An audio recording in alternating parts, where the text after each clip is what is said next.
Hello दोस्तों, आप सभी का आपके अपने channel door step education point पर हार्दिक स्वागत है।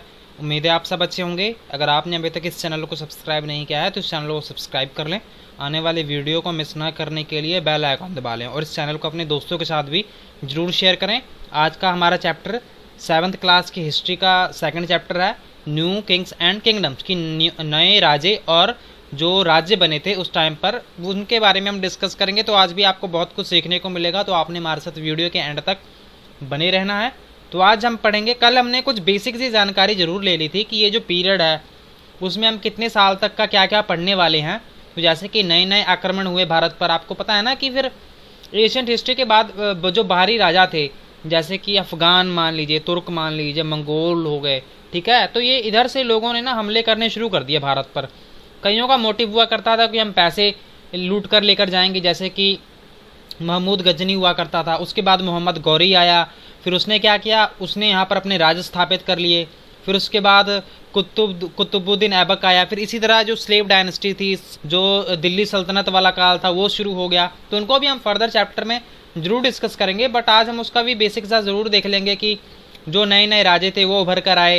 यहाँ पर आपको ट्रिपार्टाइट जो आपको स्ट्रगल है वो देखने को मिलेगा, जैसे कि यहाँ पर आपको जो राष्ट्रकूट हुआ करते थे, और यहाँ पर आपको वेस्ट बंगाल एंड बिहार वाला जो साइड है वहाँ पर आपको पाल डायनेस्टी मिल जाएगी, और यहाँ पर आपको वेस्ट में, ठीक है ना, यहाँ पर आपको गुजर प्रतिहार मिल जाएंगे। तो ये तीनों कन्नौज के लिए बड़ी लड़ाई लड़ा करते थे। ये क्यों लड़ते थे इनके बारे में भी हम डिस्कस करेंगे। तो जब 7वीं शताब्दी आई तो आपको यहाँ पर बहुत सारे राजा राज्य, यहाँ पर जो राजा थे वो आपको देखने को मिलेगा 7 शताब्दी से लेकर 12 शताब्दी के बीच बीच में।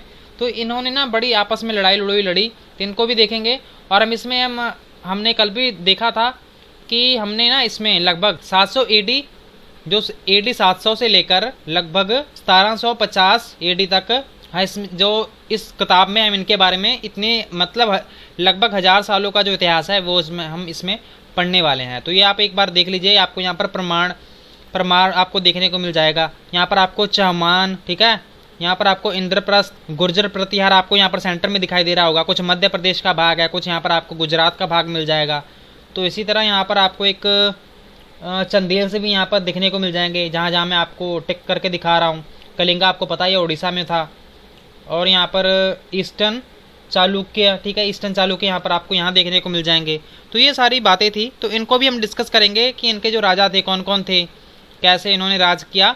तब अब हम बात करते हैं एमरजेंस ऑफ न्यू डायनेस्टी की, जो नए नए राजे आए, जो नए नए वंश आए, वो कैसे कैसे उभर कर आए। तो हम अगर हम बात करें 7वीं शताब्दी की, तो आपको यहाँ पर बड़े बड़े जो जमींदार हुआ करते थे वो आपको देखने को मिले, और धीरे धीरे ना उनकी शक्ति बढ़ती गई, ठीक है ना। Warrior chiefs in different region of the subcontinent, कि यहाँ पर उनकी धीरे धीरे शक्ति बढ़ती गई। जैसे कि राजा हुआ करते थे, राजा क्या कहते थे, राजा इन लोगों को कहते थे कि चलो आप ऐसा करो, हम आपको ना ज़मीन का टुकड़ा दे दे रहे हैं, आप ना अपना जो भी पैसा पोसा है, ठीक है, जो भी आपके अंडर में सेना होगी, इनको सामंत कहा करते थे, जिनको हम सबॉर्डिनेट्स कह सकते हैं, ठीक है। तो इन सामंत के अंडर ना बहुत सारी सेना हुआ करती थी, और ये सामंत हुआ करते थे, बहुत ही शक्तिशाली हुआ करते थे। और ये जब इन्होंने राजा को पैसे देने होते थे, तो ये राजा को पैसे देने के बजाय ये क्या करते थे, जैसे कि मान लीजिए वो उनको गिफ्ट लाकर दे देते थे। और ये जब भी राजा को ज़रूरत होती थी कि हाँ भी मुझे ना अब जंग लगने वाली है, मुझे सेना की ज़रूरत है, तो ये सामंत हुआ करते थे, अपनी सेना को वहाँ पर ले आया करते थे। तो ये ऐसा ही आप मान सकते हैं कि जो मिलिट्री सपोर्ट था ये सामंत इनको दिया करते थे। बट एक टाइम पर ऐसा आया कि ये जो सामंत हुआ करते थे, कई बार ये इतने ज़्यादा शक्तिशाली हो जाते थे कि ये ना अपने आप को इंडिपेंडेंट, कि मैं आज़ाद हूँ भाई, अब मुझे ना तेरी कोई ज़रूरत नहीं है, राजा को सीधा सीधा बोल दिया करते थे। या फिर एक कब्जा करके खुद ही जो राजगद्दी थी उन पर ये ऐसे बैठ जाया करते थे। तो आपको ये बात समझ पा रहे होंगे कि हाँ भी ये जो सामंत थी इनकी भी कितनी इंपॉर्टेंस थी। और यहाँ पर आपको ये 15 एलोरा की जो केव्स थी वो भी आपको यहाँ पर देखने को मिलती है। यहाँ पर आपको विष्णु एज नरसिम्हा के रूप में दिखाया गया है, अ मैन लॉयन, ठीक है ना। तो ये जो आपको एलोरा की जो गुफाएं बनाई गई थी, ये किनके टाइम में बनाई गई थी, ये राष्ट्रकूट पीरियड में बनाई गई थी, ठीक है ना। तो ये भी क्वेश्चन काफ़ी बार पूछा जाता है। और राष्ट्रकूट कहाँ पर था ये आप देख लीजिए यहाँ पर, ठीक है। ये जो सारा डेक्कन का जो आपको पठार देखने को मिलता है, तो ये सारा भाग डेक्कन का भाग है, ठीक है, दक्षिणी भाग है। तो ये यहाँ पर आपको जो राष्ट्रकूट डायनेस्टी थी, जो उनका राज था, वो आपको यहाँ पर देखने को मिलता है। और यहाँ पर जो राष्ट्रकूट हुआ करते थे दक्कन में, और यहाँ पर आपको एक चालुक्य वंश देखने को मिल जाते हैं, ठीक है, वो आपको कर्नाटका में देखने को मिलते हैं, ठीक है ना। चालुक्य आप यहाँ पर देख सकते हैं, आपको दिखाई दे रहा है ना यहाँ पर, ठीक है। मैं इसको थोड़ा सा कलर चेंज कर देता हूँ, आपको पता लग जाएगा। ये देखिए यहाँ पर, ठीक है ना।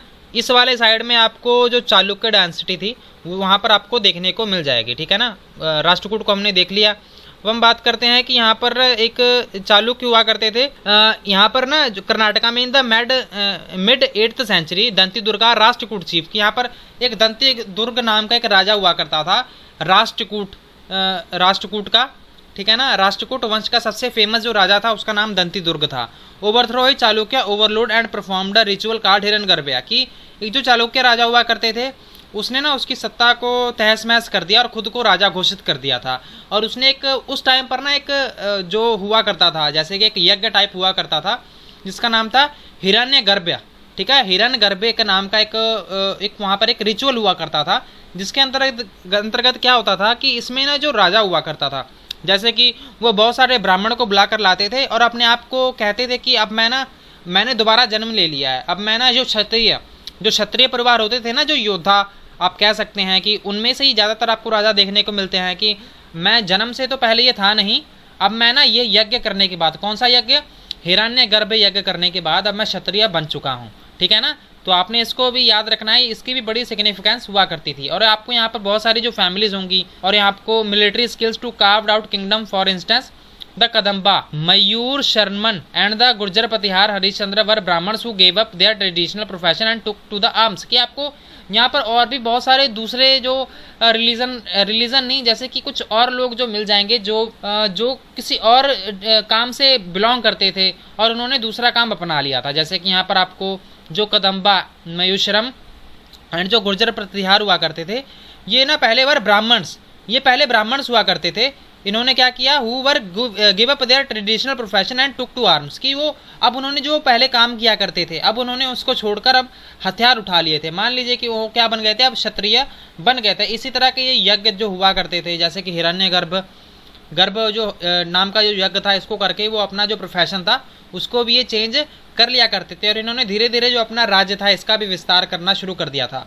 अब हम बात करते हैं कि एडमिनिस्ट्रेशन इन द किंगडम, कि यहाँ का जो प्रशासन हुआ करता था किनका, यहीं का, इसको कैसे चलाया जाता होगा तो इसको भी हम देख लेते हैं। तो यहाँ के जो राजा हुआ करते थे, यहाँ पर ये जो हमने जब गुप्ता वंशों के बारे में पढ़ा था तो जो सबसे पहले वाला जो राजा था समुद्रगुप्त, उसको महाराज अधिराज कहा जाता था। तो उसने महाराज अधिराज की जो उपाधि होती है वो हासिल की थी, ठीक है ना, जैसे कि खुद हासिल कर लिया करते थे। और एक और राजा था, क्या नाम था उसका नाम था चंद्रगुप्त टू, ठीक है, गुप्ता वंश में ही था चंद्रगुप्त टू। उसने भी तो विक्रमादित्य की उपाधि धारण की थी। तो ये उपाधियां धारण करके मेनली लोगों को दिखाना चाहते थे कि हाँ भी हम भी शक्तिशाली हैं, तो आप हमें इनको ज़्यादा रिस्पेक्ट दी जाए इन नामों से। तो ये देखने को मिलता है कि जो महाराजा अधिराजा जिसकी जो उपाधि ली थी, किसने ली थी, समुद्रगुप्त ने ली थी। इसका मतलब क्या हुआ करता था, इसका मतलब था कि महान राजा जो कि राजाओं के राजा कह सकते हैं आप, ठीक है ना। तो ये बातें हमें यहाँ पर देखने को मिलती हैं।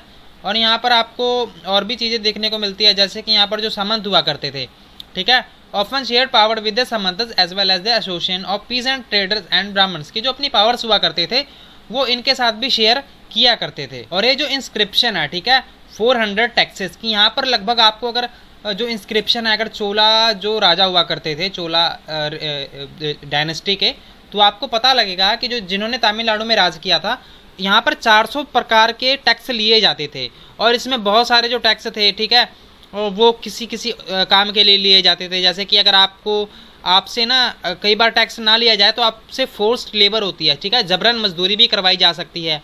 एंड कदमई ऑन लैंड रेवेन्यू, ठीक है ना। तो यहाँ पर आपसे काफ़ी चीज़ें, जैसे कि लैंड रेवेन्यू भी आपसे लिया जाता था। आपको घर बनाना है उसके लिए भी पैसे देने पड़ेंगे। अगर आपको क्लाइम जो पाम ट्रीज है उन पर चढ़ना है, ठीक है, उनके लिए भी आपको टैक्स देना पड़ेगा। तो आपको यहाँ पर तरह तरह के टैक्स देने पड़ते थे। और ये जो आपको पैसे मिलते थे इन राजा को, ठीक है, टैक्स के रूप में, वो इनका क्या करवाया करते थे, इनसे वो जैसे कि बहुत सारे काम करवा लिए उन्होंने। जैसे कि यहाँ पर उन्होंने मंदिर बनवा लिए, ठीक है ना। और यहाँ पर और भी जितने भी फाइनेंशियल काम हुआ करते थे, ठीक है, युद्ध लड़ने के लिए उन्होंने ये सारे पैसे इस्तेमाल कर लिए। या फिर और भी बहुत सारे जो काम होते थे, ट्रेड रूट्स, ठीक है, इन सभी को डेवलप करने में ये लोग इन पैसों का जो इस्तेमाल था वो कर लिया करते थे। और ये जो पैसे इकट्ठे किए जाते थे, collecting revenue were generally recruited from influential families, कि ये जो काम मेनली दिया जाता था लोगों को, ठीक है ना। जैसे कि अगर आपको ये टैक्स इकट्ठा करने का काम दिया जा रहा है तो वो क्यों दिया जाएगा आपको ये काम, जैसे कि आप किसी भी पहले से, या अगर आप ये जॉब कर रहे हैं या फिर आप अमीर फैमिली से बिलोंग करते हैं तो ये आपको ये काम दे दिया जाता था। जैसे कि वो जो पोस्ट हुआ करती थी वो हेरिडेटरी पोस्ट हुआ करती थी, जैसे कि आपके बेटे को, फिर आपके बेटे को वही सेम काम दे दिया जाता था, ठीक है ना। अब हम बात करते हैं प्रशस्ति एंड लैंड ग्रांट्स की। जो प्रशस्ति हुआ करती थी और लैंड ग्रांट्स हुआ करती थी, इनके बारे में भी हम देख लेते हैं। तो जो प्रशस्ति हुआ करती थी, अगर हम उसको आप ध्यान से देखेंगे तो इसमें जो सभी जानकारियाँ आपको मिलती हैं वो सारी सही जानकारियाँ बिल्कुल नहीं है। क्यों, ऐसा क्यों है? क्योंकि कल भी हमने थोड़ी सी एक झलक तो जरूर देख ली थी कि जो राजा हुआ करते थे वो मेनली अपने आप को ना एक योद्धा टाइप की, भाई मैं ही हूँ सबसे महान हूँ, वो इस तरह की जो बातें हुआ करती थी उसको दिखाने के लिए ये जो प्रशस्ति हुआ करती थी उनको लिखवाया करते थे। अब आपको याद है ना जो प्रशस्ति हुआ करती थी उनको क्यों लिखवाया जाता था? तो वो जो प्रशस्ति हुआ करती थी वो राजा की तारीफ में ही लिखी जाती थी, और इसमें मेनली जो उनके द्वारा दर्शाया जाता था कि आप ना भी, आप महान हैं, आपने इतनी जंगें लड़ी हैं, आपका शरीर इतना मजबूत है कि आप जो दुश्मन हैं उनके हथियारों से भी आपको कोई फ़र्क नहीं पड़ता। तो ये ऐसी बातें ही प्रशस्ति में दिखाई जाती हैं। और आपको यहाँ पर अगर नागभट्ट, ठीक है ना, नागभट्ट कौन था?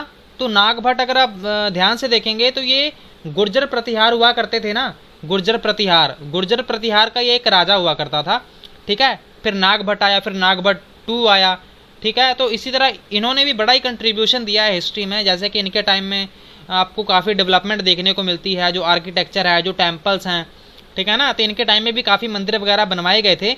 तो यहाँ पर आपको देखने को मिलता है कि यहाँ जो प्रशस्तिज हैं, ठीक है, Gupta ruler Samudragupta last year एक प्रशस्ति में बताया गया है, उसको संस्कृत में लिखा गया था, ग्वालियर मध्य प्रदेश, एक्सप्लोइट्स ऑफ नागभट्टा, कि यहाँ पर अप्रतिहार किंग एज फॉलोज। तो ये जो मेनली जो नागभट्ट की जो प्रशस्ति है इसमें यही बताया हुआ है कि जब वो राजा हुआ करता था, मतलब कि अभी वो सिर्फ राजकुमार ही था, ठीक है ना।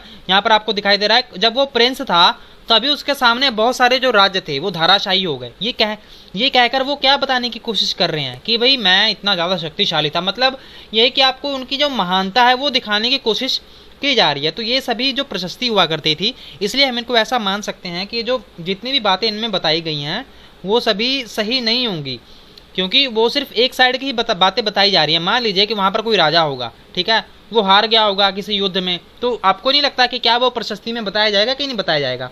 ऑब्वियस सी बात है, नहीं बताएंगे वो लोग, क्योंकि वो थोड़ी दिखाएंगे कि हाँ भी हमारा राजा थोड़ा सा कमज़ोर भी हो गया था उस टाइम पर। तो ये बातें हमें डिफरेंट सोर्सेज से ही पता लगती है। और यहाँ पर जो राजा हुआ करते थे, जो वो क्या करते थे, often rewarded Brahmans by grant of land, कि जो राजा थे वो अक्सर जो ब्राह्मण लोग हुआ करते थे ना, उनको ज़मीनें दान में दे दिया करते थे। क्यों? क्योंकि वो इनसे तो मंदिर वगैरह बनवा लेते थे, ठीक है ना। तो वो काफ़ी यहाँ पर आपको ये चीज़ें देखने को मिलती हैं। तो यहाँ पर आपको एक ये दिखाई दे रहा होगा, ठीक है, this were recorded on copper plates, की जो भी इनको ज़मीनें दे दी जाती थी इन पर, यहाँ पर इनको इस पर लिख दिया जाता था, ठीक है। ये आपको कॉपर प्लेट दिखाई दे रही होगी, ठीक है, ये खुद हाथों से ही बनाई हुई है, ये रूलर्स के द्वारा बनवाई जाती थी। Grants of land made by the ruler in the 9th century, के 9वीं शताब्दी में इसको बनवाया गया था, इसको संस्कृत में लिखा गया था, ठीक है, पार्शली, और कुछ बातें तमिल में भी लिखी गई थी। और यहाँ पर आपको एक रिंग भी दिखाई दे रही है ना, यहाँ पर रिंग दिखाई दे रही है जो कि सबको इन्होंने जोड़कर रखा हुआ है। तो ये भी हमें देखने को बात ये भी देखने को यहाँ पर मिलती हैं। और यहाँ पर जो लैंड दी जाती थी, what was given with the land, कि लैंड के साथ, तो लैंड के साथ और क्या क्या दिया जाता था। तो यहाँ पर जिनको भी ये लैंड दी जाती थी उनको ये ड्यूटी लगा दी जाती थी कि आपने ना इन ज़मीनों से कर भी वसूलना है। तो इसमें ये बात रही। और आपको यहाँ पर एक 12वीं शताब्दी की बात है, और लॉन्ग संस्कृत पोएम की आपको है ना एक बड़ी सी जो लंबी सी कविता है वो देखने को मिलती है, जिसमें जिसका जो राज किया गया था, जो वहाँ का राजा हुआ करता था कश्मीर में, जब उसने वो राज किया गया था उसके बारे में ये लिखा गया है। और ये लिखा किसने है? ये कल्हड़ नाम का एक राइटर था, उन्होंने इसकी रचना की हुई है, ठीक है ना। ये 12वीं शताब्दी की बात है। तो यहाँ पर आपको इन्होंने क्या क्या लिखा था, यहाँ पर उन्होंने बहुत सारी चीज़ें लिखी थी, जैसे कि इंस्क्रिप्शन हो गए, डॉक्यूमेंट्स हो गए, आई विटनेस अकाउंट्स, और यहाँ पर ये सारी जो चीज़ें हुआ करती थी इनके बारे में इन्होंने लिखा हुआ है। क्या नाम था उनका? कल्हड़ उनका नाम हुआ करता था। वारफेयर फॉर वेल्थ, कि ये जो जंग लड़ी जाती थी वो धन के लिए लड़ी जाती थी। तो इनके बारे में भी हम देख लेते हैं। तो यहाँ पर जितने भी जो राजा, जितने भी ये जो डायनेसिटीज, जो भी वंश हुआ करते थे, वो किसी रीजन में जब रहा करते थे तो वो एक जगह पर रहने के साथ साथ वो कोशिश करते कि दूसरी जगह को भी कंट्रोल किया जा सके। आपको यहाँ पर कुछ एग्जांपल्स भी देखने को मिलती है, जैसे कि कन्नौज की बात हो गई, ठीक है ना। तो कन्नौज हमने ऊपर देखा था, तो कन्नौज की हम एक बार और पिक्चर देख लेते हैं। आप ये देखिए कन्नौज की यहाँ पर जो पिक्चर थी, ठीक है, तो हम इसको थोड़ा इरेज कर लें। तो यहाँ पर आपको कन्नौज दिखाई दे रहा है, ठीक है, यहाँ पर आपको कन्नौज दिखाई दे रहा है। तो कन्नौज के लिए, ठीक है, यहाँ पर ये जो राष्ट्रकूट हुआ करते थे, और यहाँ पर आपको जो पाल दिखाई दे रहे हैं, और यहाँ पर आपको जो गुर्जर प्रतिहार हैं, ठीक है ना। तो ये तीनों ही किसके लिए लड़ा करते थे? कन्नौज के लिए इन्हों तीनों ने बड़ी लड़ाई की थी, ठीक है ना। तो बाद में ये तीनों ही धराशायी हो गए थे, तो ये भी आपको देखने को बात मिलती है। अभी हम इसको थोड़ा सा डिस्कस कर लेते हैं। यहाँ पर आपको जितनी भी लड़ाइयाँ लड़ी गई थी, ठीक है, तो ये एक जगह को दूसरी जगह से कंट्रोल करने के लिए लड़ाइयाँ लड़ी जाती थी। अगर आप ये थोड़ा सा सोचेंगे कि ये गंगा जो यहाँ पर वहाँ पर लड़ाइयाँ लड़ी क्यों जा रही थी, कन्नौज के लिए ही लड़ाई क्यों लड़ी जा रही थी इतनी, क्योंकि अगर कन्नौज पर काबू पाने का मतलब है, मतलब ये कि अगर आपने कन्नौज पर विजय हासिल कर लिया है, मतलब आपने गंगा जो वहाँ पर नदियाँ बहती हैं, जो भी वहाँ पर आपको घाटियाँ देखने को मिलती हैं, आपने उन सभी पर कब्जा कर लिया है। और यहाँ पर जिन्होंने भी गंगा वैली पर कब्जा कर लिया, मतलब तो ये है कि वहाँ पर आपको बहुत सारी जो भूमि उपजाऊ, बहुत ज़्यादा ज़मीन हुआ करती थी, वहाँ पर आपको टैक्स के रूप में बहुत ज़्यादा पैसे हुआ करते थे। तो कन्नौज की भी बड़ी अपनी ही बड़ी इम्पॉर्टेंट सिग्निफिकेंस है, बड़ा सिग्निफिकेंस है। तो यहाँ पर ट्राईपार्टाइट जो स्ट्रगल हुआ करता था, ये भी आपसे क्वेश्चन पूछा जाता है कि जो ट्राईपार्टाइट जो स्ट्रगल था, ट्राईपार्टाइट, ये किन किन के बीच में हुआ गया था? तो ये जो राष्ट्रकूट, गुर्जर प्रतिहार और जो हुआ करते थे पाल, जो कि वेस्ट बंगाल वाली साइड में थे, वो इन तीनों के बीच में वो लड़ा गया था। अब हम इसको देख लेते हैं कि जो रूलर्स हुआ करते थे, उन्होंने ना अपनी पावर्स को दिखाने की भी कोशिश की। जैसे कि कई बार जो राजा हुआ करते थे वो बड़े बड़े मंदिरों को बनवा दिया करते थे, तो इनसे वो ज़्यादातर अपनी शक्ति का प्रदर्शन करने की कोशिश करते थे कि हाँ भी हम इतने ज़्यादा अमीर हैं। और वो एक दूसरा भी इसका सिग्निफिकेंस था कि वो अपने आप को ना एज अ गॉड, ठीक है, कि हम ही भगवान हैं, वो लोगों के सामने दिखाने की कोशिश किया करते थे। और यहाँ पर आपको और भी बहुत सारी चीज़ें देखने को मिलती हैं, जैसे कि जब धीरे धीरे ये जो तीनों थे, ठीक है, राष्ट्रकूट और पाल और गुर्जर प्रतिहार, जब ये, और वहाँ पर एक चालुक्य भी हुआ करते थे, ठीक है ना, चोला चालुक्य, तो जब ये कमज़ोर होने लग गए तो इसके बाद क्या हुआ, तब सुल्तानों का जब यहाँ पर राज होना शुरू हो गया। जैसे कि आपने सुल्तान महमूद गजनी का नाम जरूर सुना होगा। तो महमूद गजनी ने भी बड़े हमले किए थे। तो इसने ना, बात ये कही जाती है कि इसने जो रूल किया था 997 से लेकर 1030 AD तक इसने रूल किया था। और ये ना सेंट्रल एशिया से Iran and north western part of सब कॉन्टिनेंट की इस वाले पार्ट में इसने ज़्यादा क्या किया था, रूल किया था। और ये लगभग, ठीक है, 1001 से लेकर 1027 के बीच तक, ठीक है, इसने लगभग 17 बार हमला किया। किस पर? भारत पर, ठीक है ना। तो इसने ना यहाँ पर बड़ी लूटपाट मचाई, जैसे कि आप देख सकते हैं सोमनाथ मंदिर हो गया गुजरात का, और यहाँ पर आपको थानेश्वर हो गया, और भी यहाँ पर बहुत सारी आपको जगह देखने को मिल जाएंगी जहाँ पर इसने ना, जो महमूद गजनी था, ठीक है, इसने बड़े हमले किए थे भारत पर। ये हमले करके दिखाना क्या चाहता था? तो यहाँ पर जो भी मंदिर होता था वहाँ पर ये बड़ी लूटपाट करता था, और यहाँ पर वो कभी कब्जा नहीं करता था। मतलब ये कि वो सिर्फ धन लूटकर अपने देश में चले जाता था, और वहाँ पर इन सभी पैसे को इस्तेमाल करता था। वहाँ पर कोई जैसे कि मंदिर नहीं, जैसे कि अपना जो घर हो गया उसको बनवाने में, जो भी इसका दरबार टाइप था उसको बनवाने में ये सारे पैसे खर्च किया करता था। और ये इस्लाम धर्म में दिखाना चाहता था कि मैं ना सबसे ज़्यादा शक्तिशाली हूँ इन सभी लोगों में, और मैं ना दूसरे के धर्म को तबाह करके मैं अपने धर्म का नाम रोशन कर रहा हूँ। तो मेनली आप ऐसा समझ सकते हैं, और ऐसा लिखा भी हुआ है। चलो इस किताब में तो नहीं लिखा हुआ, बट मैं आपको वैसे बता देता हूँ कि ये सारी बातें इन किताबों में हमें पढ़ने को मिलती हैं कि ये जो महमूद गजनी था, ये इसकी ऐसी सोच हुआ करती थी, और इसने जो अपनी जो सिटी हुआ करती थी उसमें ये सारे पैसे इसने लगाए थे। तो यहाँ पर सुल्तान जो महमूद हुआ करता था, सुल्तान महमूद गजनवी, इसके टाइम में भी जो मैं अलबरूनी हुआ करता था, ठीक है, अलबरूनी ने किताब लिखी थी किताबुल हिंद इसने किताब लिखी थी, ये संस्कृत में लिखी गई थी। और यहाँ पर आपको बहुत सारी चीज़ें देखने को मिलती है कि वहाँ पर कैसे राज चला करते थे। यहाँ पर आपको बहुत सारी जो नॉलेज है इस किताबुल हिंद से देखने को मिलती है। और यहाँ पर और भी बहुत सारे राजा हुआ करते थे, जैसे कि चौहान हो गया, ठीक है, जिसको चाहमान भी कहा करते थे, चाहमान या फिर चौहान कहा करते थे। आपको दिल्ली या अजमेर वाली साइड में आपको ये राज करते हुए दिख जाएंगे, ठीक है ना। आप एक फेमस नाम भी देख सकते हैं, जैसे कि पृथ्वीराज चौहान आपने नाम सुना है कि नहीं सुना है, ठीक है। उसकी भी फिर बड़ी ही इंपॉर्टेंस रही है, जैसे कि जो चौहान हुआ करते थे, पृथ्वीराज चौहान का जो युद्ध था, ठीक है ना, तो वो किसके साथ हुआ था, वो हुआ था मोहम्मद गौरी के साथ, ठीक है ना। तो ये जो बाहरी लोग थे, ये फॉरेनर्स थे। कौन थे, जैसे कि महमूद गजनी के मौत के बाद, ठीक है, जब उसकी मृत्यु हो गई, उसके बाद ये जो मोहम्मद गौरी था, ठीक है, वो आया, उसने भारत पर बड़ा ही आक्रमण किया। और इसने, जैसे कि जो पहले आया था महमूद गजनी, उसने तो सिर्फ भारत पर आक्रमण किया था, किस लिए, सिर्फ पैसे लूटने के लिए। बट जब ये महमूद नहीं, जब मोहम्मद गौरी आया, तब उसका क्या सिग्निफिकेंस था, मतलब ये कि वो ना सिर्फ धन नहीं लूटना चाहता था, वो सिर्फ पूरे लोगों पर कब्जा करना चाहता था, पूरे भारत पर कब्जा करना चाहता था। और वो लगभग कामयाब भी हो गए। तो आपको पता ही है कि दिल्ली सल्तनत काल यहीं से तो शुरुआत हुई थी। और यहाँ पर जो चौहान होते हैं, दिल्ली और अजमेर तक का इनका जो था, ठीक है, विस्तार था इनके राज्य का। और इन्होंने और भी बहुत रोल प्ले किया था अपने जो राज्य को एक्सटेंशन करने के लिए। और बाद में इनका वर अपोज्ड बाय द चालुक्यास, कि चालुक्य ने इनको रोक दिया था।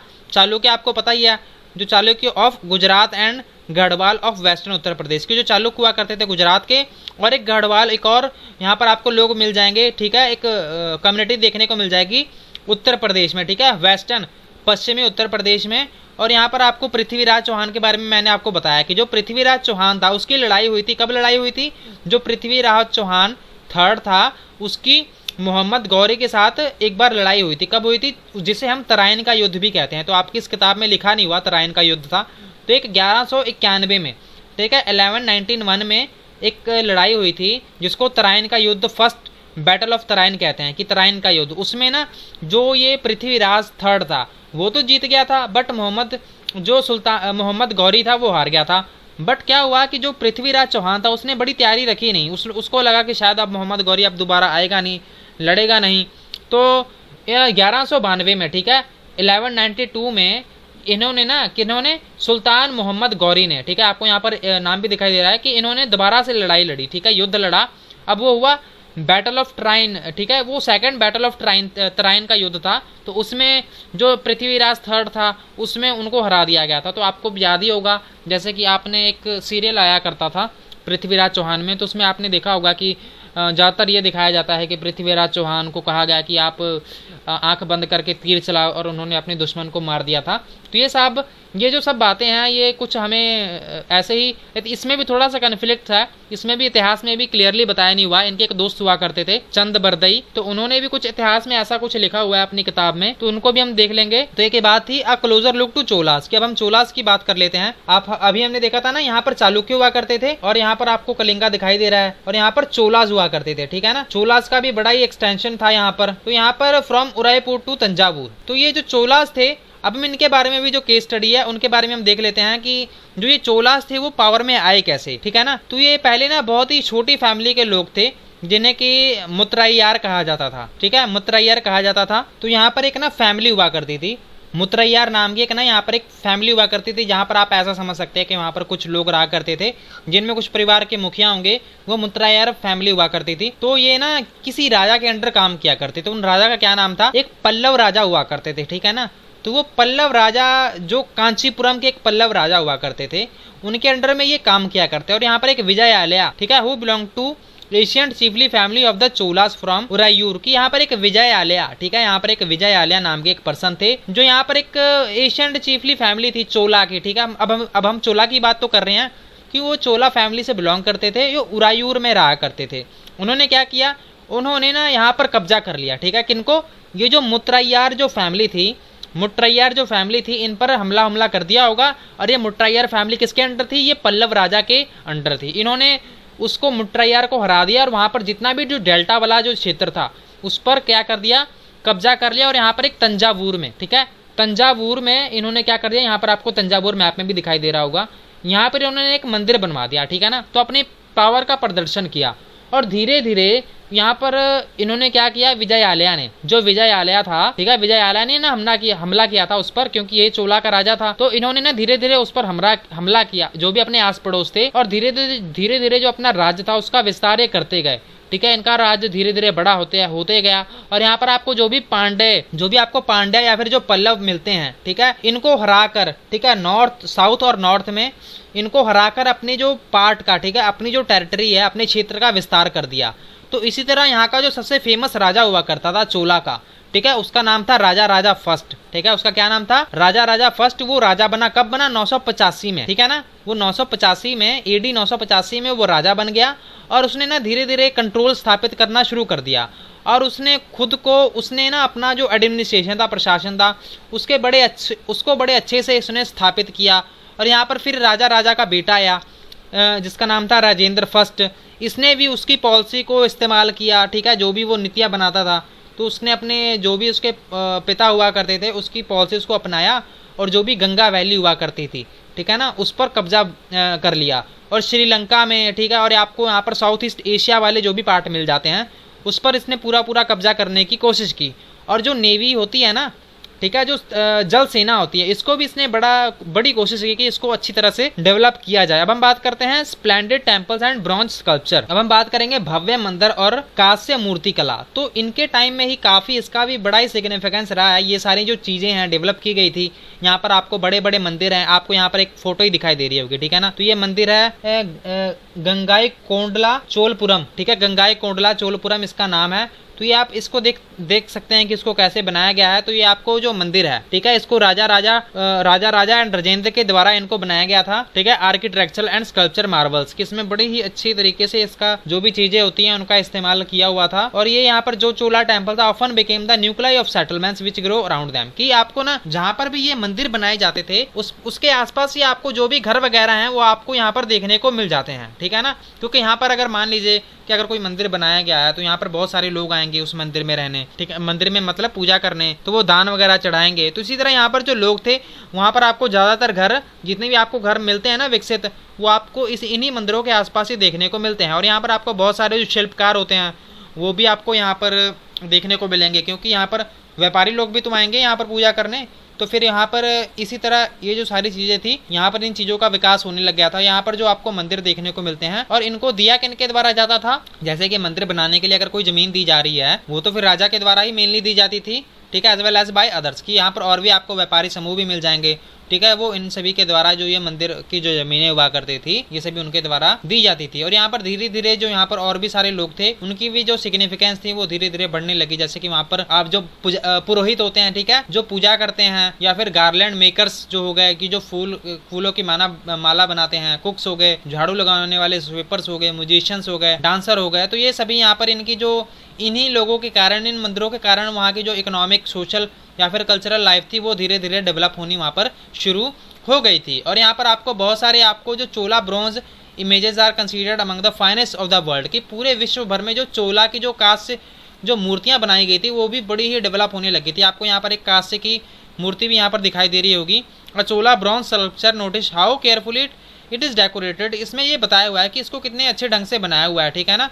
तो ये उस टाइम की बात है, तो ये उस टाइम पर ये बनाई गई थी। यहाँ पर और भी एग्रीकल्चर एंड इरिगेशन की जो खेती बाड़ी थी, या फिर जो सिंचाई की जो बातें की जाती, मतलब कि जो सिंचाई की जो सुविधा थी, इसको कैसे वहाँ पर डेवलप किया गया, इनके बारे में भी देख लेते हैं।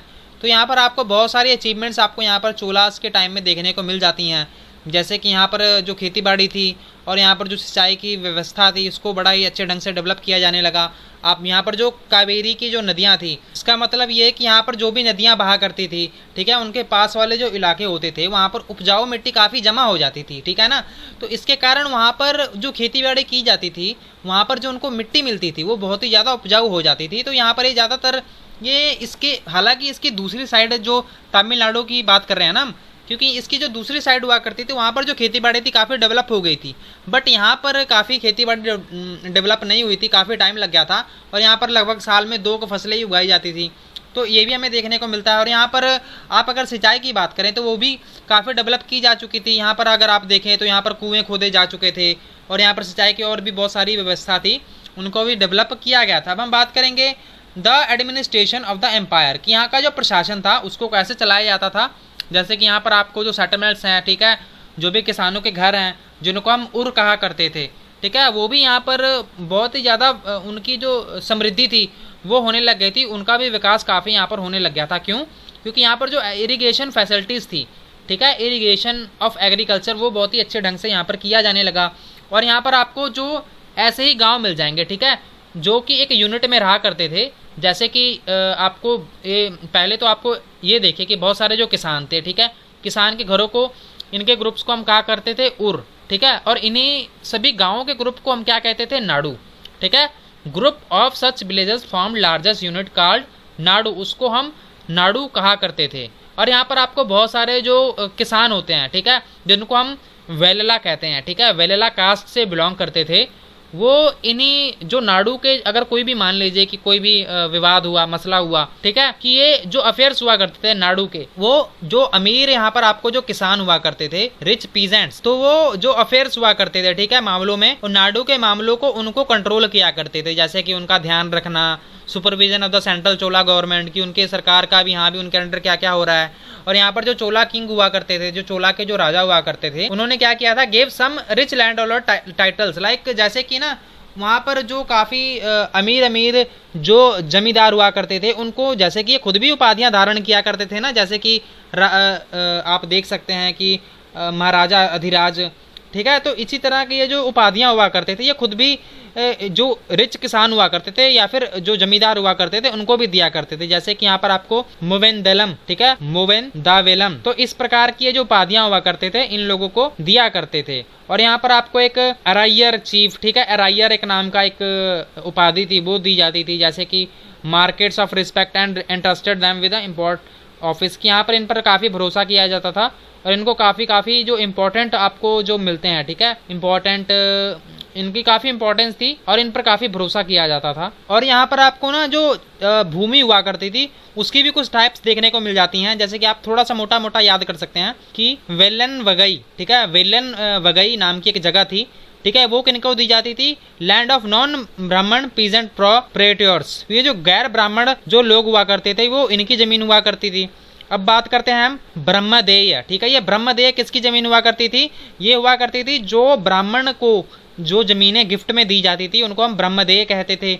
या फिर जो एक शाला भोग नाम की एक जमीन हुआ करती थी, वो क्या हुआ करती थी? आप ऐसे याद कर सकते हैं जैसे कि पाठशाला, ठीक है ना, पाठशाला क्या होती है कि भाई ये स्कूल होता है, उसमें शाला पढ़ रहा है लास्ट में, यहाँ पर भी लिखा हुआ है शाला भोग, मतलब कि ये स्कूलों के लिए जो भूमि दी जाती थी उसको हम क्या कह सकते हैं कि ये मेंटेनेंस ऑफ द स्कूल के लिए जो भूमि दी जाती थी उसको हम शाला भोग कहते थे। अब हम बात करते हैं देवादान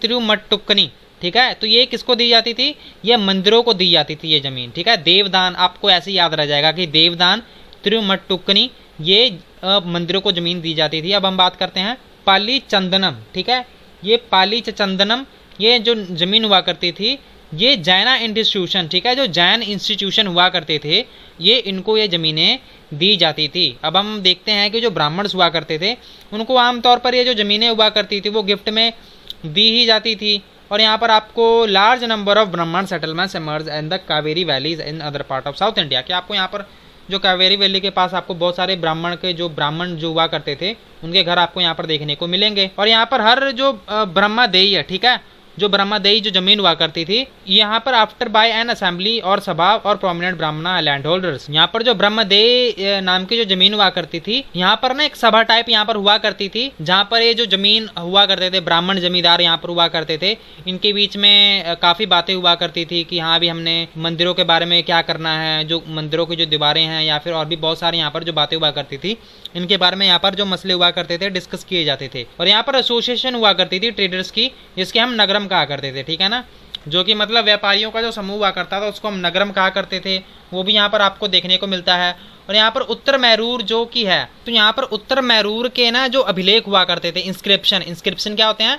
अभिलेख। तो आपको काफ़ी बारे पता ही है कि यहाँ पर एक चिंगलेपूत में आपको ना, चिंगलेपूत एक डिस्ट्रिक्ट था तमिलनाडु के, यहाँ पर आपको ना बहुत सारी बातें थी सभा की। यहाँ पर उत्तर मैरूर अभिलेख में इन सभी बातों के बारे में थोड़ा सा बताया गया कि यहाँ पर जो सभा होती थी वो किस तरह कमेटी से अलग हुआ करती थी, किस तरह उनको जो इरिगेशन वर्क हुआ करता था, खेती बाड़ी वाला काम या फिर सिंचाई का काम, उनका ध्यान रखना पड़ता था। यहाँ पर जितने भी मंदिर हुआ करते थे और यहाँ पर जितने भी एलिजिबल मेंबर्स हुआ करते थे कमेटी के, वो कैसे they were written on small tickets of palm leaves की, जो पाम की लीव्स हुआ करती थी उन पर कुछ लिखकर डाल दिया जाता था टिकट बनाकर, और बाद में उनको ना एक छोटे से बच्चे को बुलाकर वो उनसे निकलवाया जाता था, ठीक है, और उनको जो पदवियां हुआ करती थी वो उनको दी जाती थी। तो यहाँ पर आपको देखने को मिल रहा है इंस्क्रिप्शन एंड टेक्स्ट कि यहाँ पर हमें और सारी क्या क्या बातें देखने को मिलती हैं जो भी यहाँ पर सभा की जाती थी उत्तर मैरूर में के इंस्क्रिप्शन में, कि जो उत्तर मैरूर का जो आपको इंस्क्रिप्शन जो अभिलेख है वो देखने को मिलता है। उसमें मेन बात क्या कही गई थी कि यहाँ पर all those who wish to become member of sabha, कि जो भी वहाँ के सभा का मेंबर बनना चाहता है उनको किन किन बातों को फॉलो करना पड़ेगा कि वो वहाँ का सभा का मेंबर बन जाए। तो उनके पास क्या होना चाहिए, owner of the land from which land revenue is collected, कि उसको क्या क्या करना पड़ेगा, उसको वहाँ पर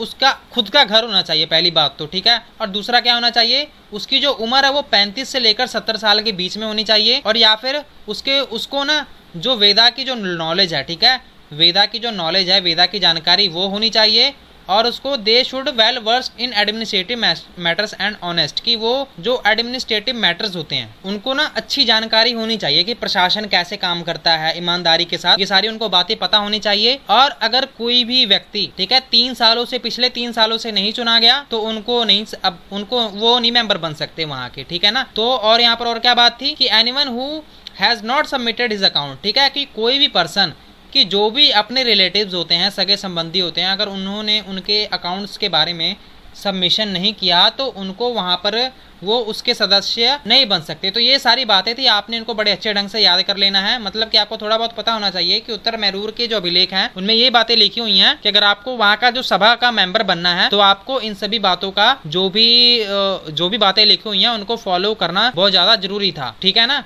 तो यहाँ पर अब ये हमारा लास्ट है, ये थोड़ा सा देख लेते हैं कि जो चाइना की, तो यहाँ की जो तांग डायनेस्टी थी, यहाँ पर हमें देखने को मिलता है कि लगभग इन्होंने 300 सालों तक राज किया, और धीरे धीरे ये जो सेंचुरीज थी इस कैपिटल, यहाँ पर ये कैपिटल हुआ करती थी शियान, और यहाँ पर one of the largest city in the world की ये बहुत ही बड़ी सिटी हुआ करती थी, ठीक है। यहाँ पर बहुत सारे लोग आया करते थे, तुर्क, Iranian, Indian, Japanese and Koreans. तो यही हमारा चैप्टर था, ज़्यादा कुछ है नहीं लास्ट वाले टॉपिक में। तो हमारे इस चैप्टर में वैसे काफ़ी चीज़ें थी जो आपको पता होनी चाहिए थी, और हमने उन चीज़ों को डिस्कस भी कर लिया है। तो आपको ये चैप्टर कैसा लगा आप हमें कमेंट करके जरूर बताएं। अगर सेशन पसंद आया हो तो इसे लाइक करें, इसे अपने दोस्तों के साथ शेयर कर लें। अगर आपने हमारे चैनल को सब्सक्राइब नहीं किया है तो हमारे चैनल को सब्सक्राइब कर लें। Please guys keep supporting us. Thank you so much for watching. God bless you all.